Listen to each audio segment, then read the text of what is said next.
সকলকে স্বাগত। মনের কথা এই সময় বিষয় অবুঝ কেন, সবুজ বাঁচাও। এক সূর্য, এক চাঁদ আলো দিয়ে চলেছে পৃথিবীকে। আকাশের তারাদেরও ভাগাভাগি করা অসম্ভব। প্রকৃতি তেমনি আমাদের সকলের অবিভাজ্য আবাস। এই প্রকৃতির হাতছানি যুগে যুগে মানুষের মনকে নাড়া দিয়েছে। নগর জীবনে ক্লান্ত শ্রান্ত মানুষ ছুটে যায় সমুদ্রের ধারে, পাহাড়ের কোলে এবং ঘন বনাঞ্চলে, আলো আঁধারি রহস্যের মাঝে। পাখির কুজন, গাছের পাতার মর্মর ধ্বনি, নদীর কুলুধ্বনি শুধু কবির মনকেই বিচলিত করে না, সাধারণ মানুষও শান্তি খুঁজে পায় প্রকৃতির কোলে বসে। ঘাসে ঘাসে পা ফেলেছি বনের পথে যেতে যেতে, ফুলের গন্ধে চমক লেগে উঠছে যে মন মেতে। ছড়িয়ে আছে আনন্দের দান, এই আনন্দ নগর ও যান্ত্রিক সভ্যতার অঙ্গ নয়।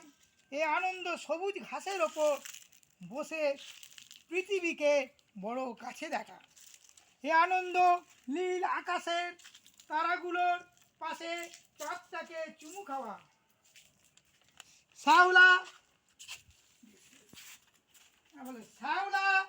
ধরা পুকুর পাড়ের স্নিগ্ধতা ছায়া, আকাশ পানে মাথা উঁচু বনস্পতির গোড়ায় জীবনের তপস্যায় ধ্যানমগ্নতায়। কবির কণ্ঠে তাই প্রতিধ্বনি ওঠে, দাও ফিরে সেই অরণ্য, লাও এ নগর।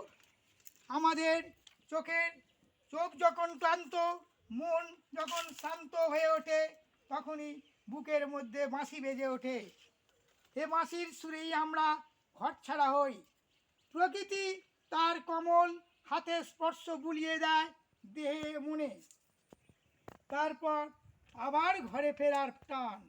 এইভাবেই আমরা এগিয়ে চলি। আধুনিক নগর সভ্যতার বিকাশ ও শিল্পায়নের পর থেকেই ধীরে ধীরে প্রকৃতি হারাতে বসেছে তার স্বাভাবিক পরিবেশ।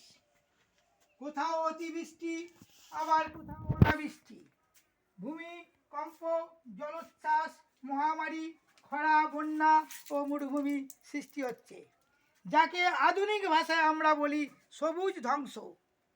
ইতিমধ্যেই জলবায়ু বড় ধরনের পরিবর্তন দেখতে পাচ্ছি আমরা। এখন পৃথিবীর যা পরিস্থিতি, আগামী 200 বছরের মধ্যেই হয়তো অন্যান্য অনেক প্রজাতি মতো লুপ্ত হবে মানব জাতির অস্তিত্ব।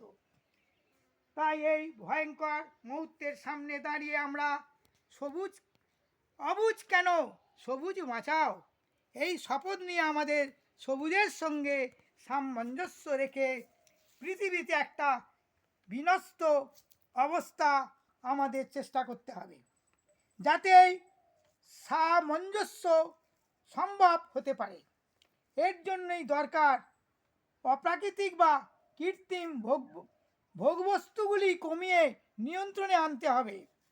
বড় বড় শিল্প শহর এবং বহুতল বাড়ি, পাতাল রেল ও রাস্তা, উড়ানপুল না গড়ে সাধারণভাবে বেঁচে থাকার জন্য প্রাকৃতিক দৃষ্টিভঙ্গি নিয়ে আমাদের গ্রামীণ শিল্প সমাজ গড়ে তুলতে হবে, তবেই অবুঝ সবুজ হবে। আসুন না আমরা এগিয়ে যাই বনের পথে, ঘাসে ঘাসে পা ফেলে। এ হবে সবুজের অভিযান। আমরা এগিয়ে যাব ধূসর থেকে সবুজায়নের দিকে, যেখানে সবুজ বনে ডানা মেলে দেবে সবুজ টিয়া পাখির দল, আর উড়বে হাজার প্রজাপতি ও ঘুরে বেড়াবে বনচরের দল, আর শুনতে পাবো সবুজ পাতায় পাতায় তার মর্মরিত ধ্বনি। আরও এগিয়ে যাবার আহ্বান দূষণের অন্ধকার থেকে আলোর পথে। তাই তো বলি, বরষে বরষে রোপণ করো একটি গাছের চারা, মায়ের কোলে শিশুর মতো বেড়ে উঠুক তারা। সংসার